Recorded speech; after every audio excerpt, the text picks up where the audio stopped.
wants a new kind of leadership. Some hope his business's acumen will translate to good governance and service delivery in the economically embattled country. For a decade, none of Lesotho's political parties has garnered enough votes to form a government of its own. The country has, as a result, been run by coalition governments that have proved factious, and no prime minister has served a full 5-year term. The small southern African kingdom has experienced political instability since 2012, including a coup in 2014 and 3 national elections in 5 years. Meanwhile, the Ugandan government is under pressure to bring an escalating Ebola outbreak under control after the health minister announced that 6 school children in the capital city, Kampala, have tested positive for the virus. At least 15 people in Kampala are now confirmed to have been infected with Ebola, according to a statement by the health minister, Jane Ruth, just days after the government insisted there were no infections in the capital.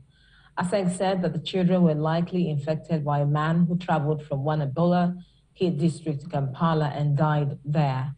However, health experts have criticized the government's response to the outbreak as slow and inept due to logistical failures, distrust towards the state, and reluctance to impose restrictions after Uganda endured one of the longest COVID-19 lockdowns in the world.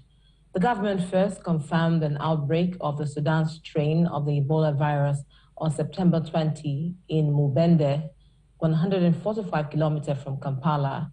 This week, the virus had spread to 7 Ugandan districts in total, infecting 109 people and leading to 30 deaths, according to Anseng. However, Ugandan President Yoweri Museveni only announced a 3-week lockdown on October 15 in 2 of the most affected districts and put Kampala, the capital city, on high alert in a bid to contain the virus.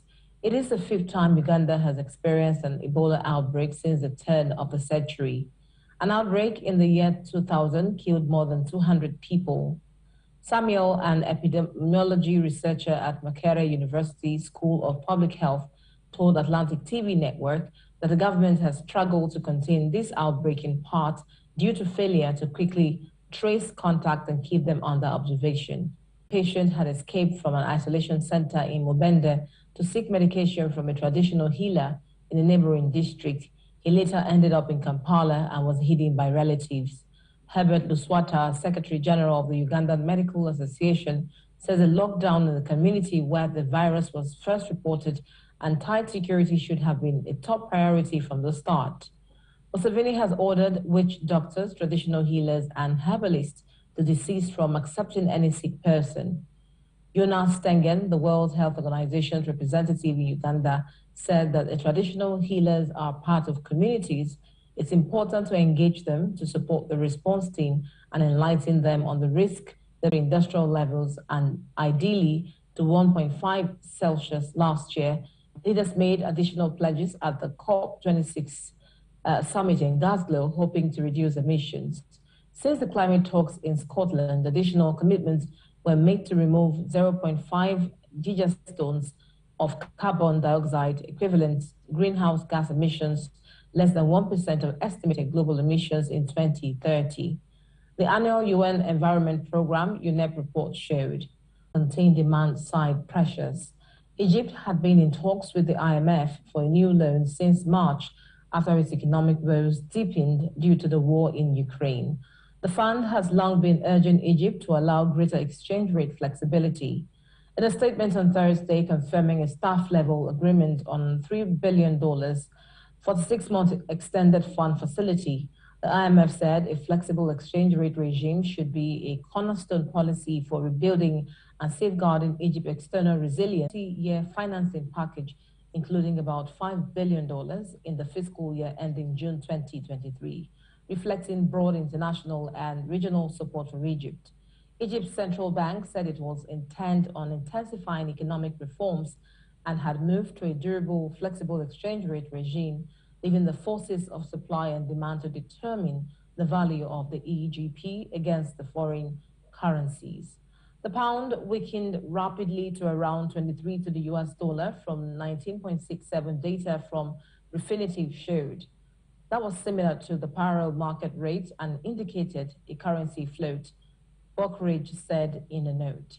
The bank had already allowed the pound to depreciate by 14% against the dollar in March, and the currency had been slipping gradually since May. Former central bank governor Tariq Ama, under whom the pound had long been held steady, was abruptly replaced in August. Non-deliverable features, which FX traders used to bet on moves in the currency over various timeframes, pointed to the pound falling to around 24 per dollar over the next 3 months and 26 per dollar over the next year. Egypt's international government bonds also gave back the gains they had made earlier in the day, which had lifted the price of most of them by more than 2 cents on the dollar. Meanwhile, Iraqi lawmakers approved a new cabinet after a year-long crisis triggered by contested elections. Prime Minister Mohammed Shia al-Sudani, 52, who previously served as Iraq's human rights minister as well as the Minister of Labor and Social Affairs, will head the new government. A majority of the 253 lawmakers present voted to appoint 21 ministers with 2 posts, the Construction and Housing Ministry and Environment Ministry remaining undecided. Despite the 2 unresolved appointments, the approved cabinet lined up constitutes a quorum. Al-Sudani, who's chosen earlier this month to form a new government following months of infighting between key factions that paralyzed political life for months. The movement of firebrand cleric Muqtada al-Sadr, rival in Iraq's majority Shia camp, refused to join the government. Our ministerial team will shoulder the responsibility at this critical period in which the world is witnessing tremendous political and economic changes and conflict, the statements said. Those changes will add new challenges to our country, which is already suffering from accumulated crises that have had economic, social, humanitarian, and environmental impact on our citizens, it added. Al-Sudani, nominated on October 13, had the backing of the Coalition for the Administration of the State, which includes the Coordination Framework, an alliance of powerful pro-Iran Shia factions that hold 138 out of 329 seats in parliament. Other members include a Sunni group led by Parliament Speaker Mohammed al-Hubisi and 2 key Kurdish parties. Iraq held early elections more than a year ago as a result of mass anti-government protests that began in October 2019 in Baghdad and across southern Iraq, calling for the overhaul of the political system. Following the election, which gave a plurality to the alliance led by al-Sadr, political infighting delayed the forming of a government for more than a year, driven largely